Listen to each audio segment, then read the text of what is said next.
లాస్ట్లో తీసుకు దయచేసి అందరూ కూర్చోవాలి. ఎవరైనా కాగితాలు ఇవ్వాలంటే లాస్ట్లో ఇవ్వండి.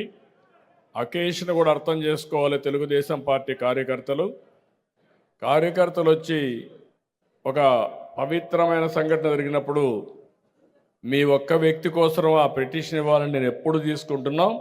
మీరు రండి, తీసుకుంటాం. తెలుగుదేశం పార్టీ కుటుంబ సభ్యులందరికీ నమస్కారాలు.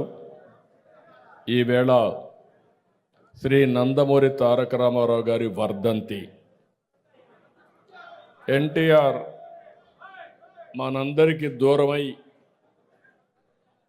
30 ఏళ్ళు అవుతున్నా తెలుగు జాతి గుండెల్లో శాశ్వతంగా ఉండే ఏకైక నాయకుడు నందమూరి తారక రామారావు గారు. తెలుగు జాతి ఖ్యాతిని ఎవరెస్ట్ అంత ఎత్తుకు తీసుకెళ్లిన యుగ పురుషుడు, మనందరికీ ఆరాధ్య దైవం ఎన్టీఆర్. ఇప్పుడే ఏవి చూశారు, ప్రపంచంలో ఎక్కడా జరగలేదు. పార్టీ పెట్టిన 9 నెలల్లో అధికారంలోకి వచ్చిన ఏకైక పార్టీ తెలుగుదేశం పార్టీ అనే విషయం మనం ఎవ్వరూ మర్చిపోవడానికి వీలు లేదు. ఒక చరిత్ర సృష్టించిన వ్యక్తి, దేశంలోనే సుపరిపాలనకు అర్థం చెప్పిన వ్యక్తి శ్రీ ఎన్టీఆర్. తెలుగుదేశం పార్టీతోనే అంతవరకు మీరు చూస్తే రాజకీయం అంటే ఏదో పరిపాలన తూతూ మంత్రంగా పరిపాలన చేసి అలవాటు నేర్చుకున్నప్పటి నుంచి ఎన్టీఆర్ వచ్చిన తర్వాత పరిపాలనకు నిజమైన అర్థం చెప్పారు. సంక్షేమ కార్యక్రమాలు, అభివృద్ధి కార్యక్రమాలకు నాంది పలికారు. సమాజం కోసం, అందరికీ న్యాయం కోసం బడుగులు, విద్యావంతులకు టికెట్లు ఇచ్చి రాజకీయాల్లో, పాలనలో ఎన్నో అవకాశాలు కల్పించారు. ఆయన రాకమునుపు మీరు ఒక్కసారి చూస్తే రాజకీయాల్లో ఉండే ప్రతి ఒక్కరు కూడా చదువుకోని వ్యక్తులు, ఓనుమాలు లేని వ్యక్తులు, వేలిముద్ర వేసే వ్యక్తులుంటే కాదు, అన్ని వర్గాల్లో చదువుకున్న వారిని సమర్థవంతులను రాజకీయాల్లోకి తేవాలని ఆలోచించిన ఏకైక నాయకుడు భారతదేశంలో ఎన్టీ రామారావు గారు. అందరికీ సామాజిక న్యాయం చేయాలని ముందుకు పోయిన వ్యక్తి ఎన్టీ రామారావు గారు. ఆ రోజు ఒకటే నినాదం, తెలుగు జాతి ఆత్మ గౌరవం. రెండోది, పేద ప్రజల అభ్యున్నతి లక్ష్యంగా ఆయన పరిపాలన చేపట్టారు. ఈరోజు మనందరికీ తెలుగు రాష్ట్రం వచ్చిందంటే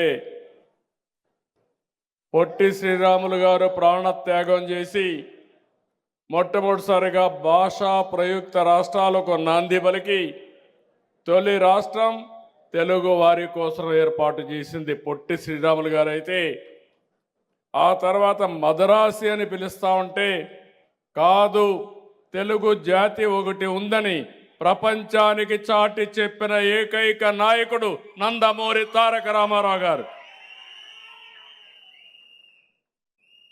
పాలనలో సంస్కరణలు తీసుకొచ్చారు. బడుగులకు, మహిళలకు ప్రత్యేక చట్టాలు తీసుకొచ్చారు. ఆ రోజు మహిళలకు ఆస్తిలో సమాన హక్కు తీసుకొస్తే తర్వాత 40, 50, 20, 30 సంవత్సరాలకి ఆ దేశంలోనే ఒక చట్టంగా తయారయ్యే పరిస్థితి వచ్చింది.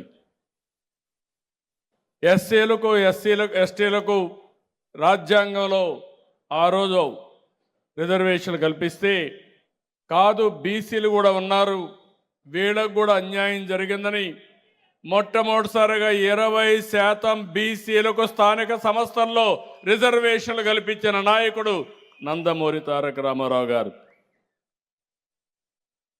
మొట్టమొదటిసారిగా ఆడవారికి, మహిళలకు చట్టసభల్లో ప్రాతినిధ్యం రావాలి, రాజకీయాలకు ప్రవేశం రావాలని 9% స్థానిక సంస్థల్లో రిజర్వేషన్లు తీసుకొస్తే దాన్ని నేను వచ్చిన తర్వాత 33% చేస్తే ఈరోజు రాబోయే ఎన్నికల్లో పార్లమెంట్లో శాసనసభల్లో 33% రిజర్వేషన్ల మహిళలు రాబోతున్నాయి.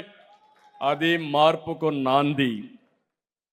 ఇవే కాకుండా సంక్షేమ కార్యక్రమాలు, ₹2 కేజీ బియ్యం.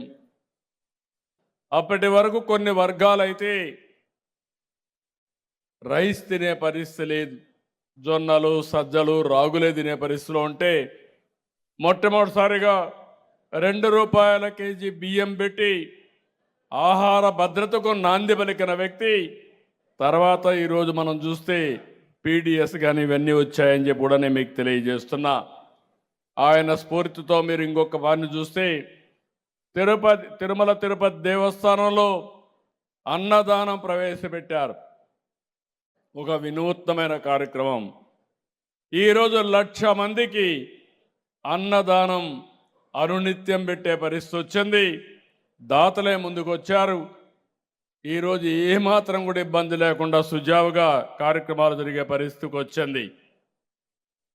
అవన్నీ చేసిన తర్వాత ఈరోజు మనం ఆలోచించి మొత్తం అన్నా క్యాంటీన్ పెట్టి రాష్ట్రం మొత్తం దగ్గర 225 ఉన్నాయి.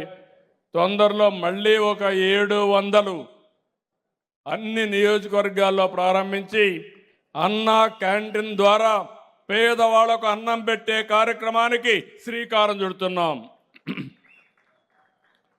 ఇదే కాకుండా ఆ రోజు మీరు ఒక్కసారి చూస్తే వృద్ధులకు పింఛను ₹35 ప్రారంభించారు. ఆ తర్వాత నేను ₹70 చేశాను. మళ్ళీ నేను వచ్చిన తర్వాత 200 ఉంటే 2000 చేశాం. ఈరోజు 4000, 6000, 10,000, 15,000 పింఛన్ల కార్యక్రమానికి శ్రీకారం చుట్టాం. ఇది ఒక చరిత్ర. అలాంటి చరిత్రకు మనం నాంది పలికాం. పేదవాళ్ళందరూ ఉంటే వీళ్ళకందరికీ పక్కా ఇళ్ళు లేకుండా ₹500, ₹600 మామూలు గుడిసెలేస్తూ ఉంటే ఆ గుడిసెలన్నీ ఎండలకు ఇదైపోయి వర్షాలు వస్తే ఎగిరిపోతూ ఉంటే, కాదు పేదవాడు ఉండవలసింది పక్కా ఇళ్ళని నినాదమే కాకుండా ఏర్పాటు చేసి చూపించిన వ్యక్తి ఎన్టీ రామారావు గారని చెప్పి నేను మీకు తెలియజేస్తున్నా. మళ్ళీ ఈరోజు ఎన్డీఏ ప్రభుత్వం, తెలుగుదేశం ప్రభుత్వం ఈ రాష్ట్రంలో ఒకటే హామీ ఇస్తున్నాం. ప్రతి ఒక్కరికి గ్రామీణ ప్రాంతాల్లో 3 సెంట్లు, పట్టణ ప్రాంతాల్లో 2 సెంట్లు, ప్రతి ఒక్కరికి ఇల్లు కట్టించే బాధ్యత, ఇంటి భద్రత ఏర్పాటు చేస్తాం. ఇంకొక పక్కన మొన్ననే 3 లక్షల మందికి సామూహిక గృహప్రవేశాలు చేశాం. మళ్ళీ ఉగాది రోజున 5 లక్షల మందికి గృహప్రవేశాలు ఉంటాయి. ఇవి కాకుండా ప్రతి ఒక్కరికి 3 సంవత్సరాల్లో 3.5 సంవత్సరాల్లో ఇండ్లు కట్టించే బాధ్యత తీసుకుంటాం. సంక్షేమ కార్యక్రమాలకు ఆ రోజు నాంది పలికాం. ఈరోజు సూపర్ 6 తీసుకొచ్చాం, సూపర్ హిట్ చేశాం. తల్లికి వందనం, స్త్రీ శక్తి, దీపం 2, అన్నదాత, సుఖీభవ లాంటి కార్యక్రమాలు సమర్థవంతంగా అమలు చేశాం. ఆర్థిక ఇబ్బందులున్నా, ఎన్నో సమస్యలున్నా ఇచ్చిన మాట నిలబెట్టుకోవడానికి ఈ ప్రభుత్వం పనిచేస్తున్నామని మరొకసారి ఎన్టీఆర్ వర్ధంతి సందర్భంగా విజ్ఞప్తి చేస్తున్నా. 2024 ఇచ్చిన హామీలన్నీ కూడా నెరవేర్చుకుంటూ వస్తున్నాం. ఇంకో పక్క పెన్షన్లు పెంచాం. మెగా డిఎస్సి ఒక సంవత్సరంలో ఎన్ని అడ్డంకులు సృష్టించినా అధిగమించి ఉద్యోగాలు ఇచ్చాం. పోలీసు ఉద్యోగాలు ఇచ్చాం. ఉద్యోగ కల్పనకి పెద్ద ఎత్తున కార్యక్రమాలు చేపడుతున్నాం. నా ఆలోచన ఒకటి, ఈ రాష్ట్రంలో చదువుకున్న వ్యక్తి ఎవ్వరు కూడా ఇంటి దగ్గర వేస్ట్ కాకుండా వారందరికీ ఉపాధి కల్పించే సంకల్పంతో ఈ ప్రభుత్వం ముందుకు పోతున్నాం అని మరొక్కసారి మీ అందరికీ విజ్ఞప్తి చేస్తున్నాను. ఇంకొక పక్కన ల్యాండ్ టైటిలింగ్ యాక్ట్, మన తాత ముత్తాతలు ఇచ్చిన భూమి, ఆనాటి పాలకుడు ఫోటో 22A పెట్టి మొత్తం భూములన్నీ అవకతవకలు. ఎన్టీ రామారావు గారు ఒకప్పుడు విలేజ్ లెవెల్లో కరణం ఉండేవాడు, విలేజ్ మున్సిప్ ఉండేవాడు. వీళ్ళు రికార్డ్స్ అన్ని తారుమారు చేస్తామంటే ఇలాంటివన్నీ తారుమారు చేయకుండా ఉండాలనే సంకల్పంతో గ్రామాధికారుల్ని రద్దు చేసిన నాయకుడు నందమూరి తారక రామారావు గారు. Please subscribe to Leo news for more videos.